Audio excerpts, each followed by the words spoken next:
Child's Dream of a Star by Charles Dickens. There once was a child, and he strolled about a good deal and thought a number of things. He had a sister who was a child too, and his constant companion. These two used to wonder all day long. They wondered at the beauty of the flowers. They wondered at the height and blueness of the sky. They wondered at the depth of the bright water. They wondered at the goodness and the power of God who made the lovely world. They used to say to one another sometimes, "Supposing all the children upon earth were to die, would the flowers and the water and the sky be sorry?" They believed they would be sorry, for, said they, the buds are the children of the flowers, and the little playful streams that gambol down the hillsides are the children of the water, and the smallest bright specks playing at hide-and-seek in the sky all night must surely be the children of the stars, and they would all be grieved to see their playmates, the children of men, no more. There was one clear, shining star that used to come out in the sky before the rest, near the church spire above the graves. It was larger and more beautiful, they thought, than all the others, and every night they watched for it, standing hand in hand at the window. Whoever saw it first cried out, "I see the star!" And often they cried out both together, knowing so well when it would rise and where. So they grew to be such friends with it that before lying down in their beds, they always looked out once again to bid it good night, and when they were turning round to sleep, they used to say, "God bless the star." But when she was still very young, oh, very, very young, the sister drooped, and came to be so weak that she could no longer stand in the window at night.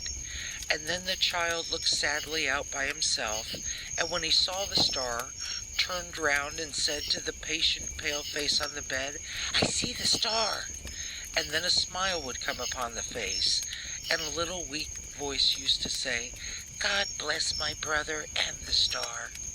And so the time came all too soon, when the child looked out alone, and when there was no face on the bed, and when there was a little grave among the graves, not there before, and when the star made long rays down towards him, as he saw it through his tears.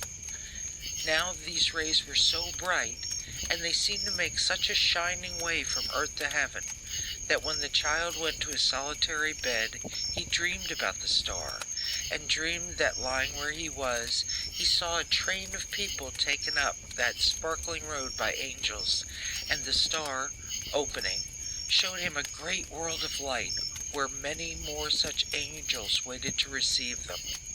All these angels who were waiting turned their beaming eyes upon the people who were carried up into the star, and some came out from the long rows in which they stood, and fell upon the people's necks, and kissed them tenderly, and went away with them down avenues of light, and were so happy in their company, that lying in his bed he wept for joy. But there were many angels who did not go with them, and among them one he knew. The patient face that once had lain upon the bed was glorified and radiant, but his heart found out his sister among all the host.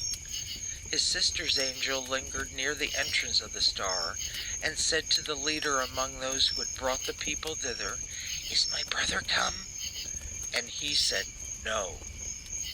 She was turning hopefully away when the child stretched out his arms and cried, "Oh, sister, I am here, take me." And then she turned her beaming eyes upon him, and it was night, and the star was shining into the room, making long rays down towards him as he saw it through his tears.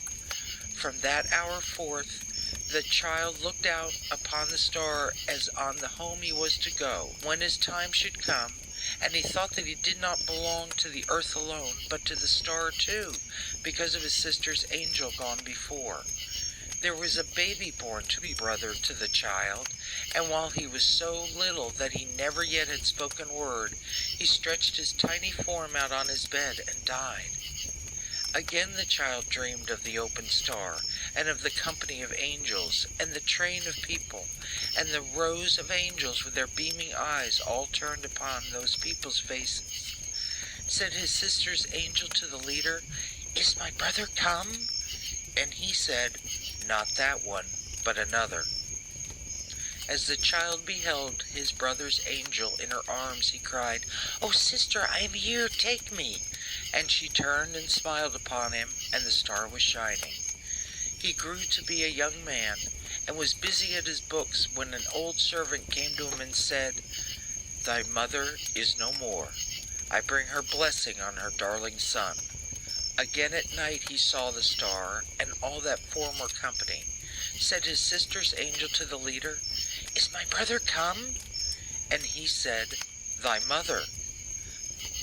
A mighty cry of joy went forth through all the star, because the mother was reunited to her two children. And he stretched out his arms and cried, "Oh, mother, sister, and brother, I am here, take me." And they answered him, "Not yet."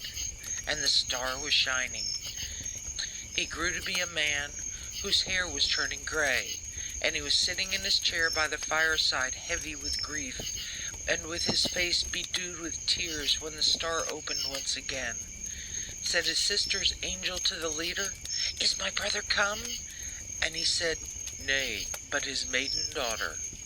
And the man who had been the child saw his daughter newly lost to him, a celestial creature among those three, and he said, "My daughter's head is on my sister's bosom, and her arm is around my mother's neck, and at her feet there is the baby of old time, and I can bear the parting from her, God be praised." And the star was shining. Thus the child came to be an old man, and his once smooth face was wrinkled, and his steps were slow and feeble, and his back was bent. And one night, as he lay upon his bed, his children standing round, he cried, as he had cried so long ago, "I see the star." They whispered one another, "He is dying." And he said, "I am. My age is falling from me like a garment, and I move towards the star as a child. And oh, my Father, now I thank thee that it has so often opened to receive those dear ones who await me." And the star was shining, and it shines upon his grave. End of A Child's Dream of a Star, from Reprinted Pieces. Recording by Lynn Prachar, Morrow, Illinois.